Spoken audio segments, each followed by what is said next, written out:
فرعون دنیا کا واحد انسان ہے جس نے کہا میں سب سے بڑا رب ہوں، اور اپنے آپ کے رب ہونے کا دعویٰ انسانوں میں صرف فرعون کا ہے۔ اس کی باندی مسلمان ہو گئی، موسیٰ علیہ السلام کا کلمہ پڑھ لیا، ایمان چھپتا نہیں، وہ پتہ چل گیا۔ فرعون نے اس کو پکڑوایا، اس کی دو بچیاں، ایک دودھ پیتی ایک ساتھ چلتی، اور اس اپنے دربار میں کڑاہ میں تیل ڈلوایا، نیچے آگ لگوائی، تیل ابلنے لگا۔ جب وہ پوری طاقت سے ابلنے لگا تو اس نے فرعون کی باندی سے کہا یہ آگ تیرے سامنے ہے، جلتا ہوا تیل، موسیٰ کے رب کو مانے گی تو پہلے تیری بچیوں کو جلاؤں گا پھر تجھے جلاؤں گا، اور اگر مجھے رب مانے گی تیرے گھر کو سونے چاندی سے بھر دوں گا۔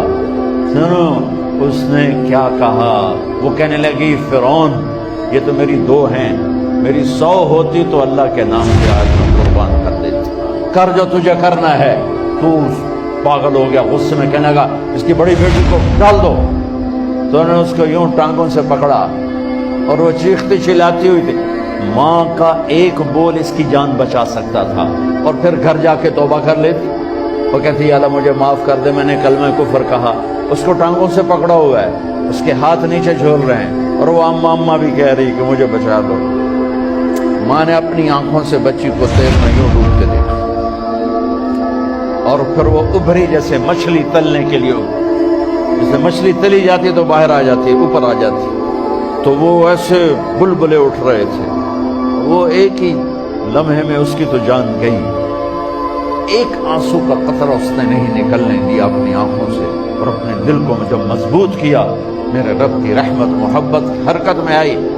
اللہ نے ماں کی آنکھوں سے پردہ ہٹا دیا، اور ماں نے اپنی بیٹی کی روح کو نکلتا دیکھا، اور وہ کہہ رہی ہے ماں جی ڈرنا نہیں، صبر کرو، جنت تیار ہے، جنت تیار ہے۔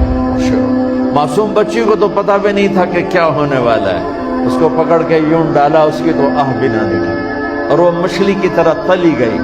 اب پھر ماں کا کلیجہ پھٹا، اللہ نے پھر آنکھوں سے پردہ ہٹایا، اور انہیں اپنی بچی کی روح کو نکلتے دیکھا، اور وہ کہہ رہی ہے ماں جی تھوڑی دیر کا صبر، جنت تیار ہے۔ اللہ کو پایا سب کچھ پایا، اللہ کو کھو دیا سب کچھ کھو دیا۔ جب اس کو پکڑ کے لے جانے لگے، اس نے فرعون کو دیکھا، فرعون اس کی آنکھوں میں آنکھیں نہیں ڈال سکتا، نظریں نیچے ہوگی اس کی۔ کہنے لگی میری ایک بات مانو گے، میری ایک خواہش پوری کرو گے؟ فرعون نے پوچھا کیا؟ کہ جب میں بھی جل جاؤں تو میری اور میری بچیوں کی ہڈیوں کو اکٹھے دفن کرنا، باہر پھینک نہ دینا، دفنا دینا۔ فرعون نے کہا تمہاری یہ خواہش پوری کی جائے۔ انہوں نے کہا پہ پیچھے ہٹ جاؤ، میں نے اللہ کو جان دینی ہے، مجھے دھکا دینے کی ضرورت نہیں ہے، میں اپنے اللہ سے ملنے جا رہی ہوں۔ سبحان اللہ، جب اللہ مطلوب ہوتا ہے تو موت محبوب بن جاتی۔ وہ چھلانگ مار گئی، اللہ اکبر کا نعرہ لگاتی ہوئی، ہڈیاں ادھڑ گئیں، گوشت ادھڑ گیا، ہڈیاں باقی رہ گئیں۔ فرعون نے کہا ایک ہی جگہ ڈال دو، سب کو دفن کر دو۔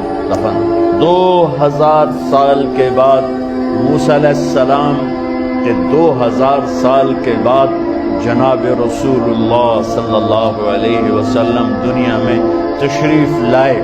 40 سال کی عمر میں نبوت ملی، 50 سال کی عمر میں معراج ہوا، 2050 سال کے بعد میرے نبی کی سواری بیت المقدس جا رہی ہے، اور بیت المقدس پر جب وہ اوپر پہنچے ہیں تو مصر وہاں سے قریب ہو جاتا ہے۔ جب وہ اترنے لگے تو میرے نبی نے کہا جبریل جنت کی خوشبو آ رہی ہے، ابھی تو جنت اوپر ہے، ابھی تو اوپر جانا ہے، تو یہ زمین سے جنت کی خوشبو کیا آ رہی ہے؟ تو جبریل نے عرض کی یا رسول اللہ فرعون کی ایک باندی تھی جو اللہ سے سودا کر گئی جان کا اور اپنی بچیوں کا، اس کی بچیوں کی ہڈیوں کو جہاں دفن کیا گیا ہے، یہ خوشبو جس دن انہیں دفن کیا تھا اس دن سے لے کر آج تک یہ خوشبو آ رہی ہے، اور یہ قیامت تک آتی رہے گی۔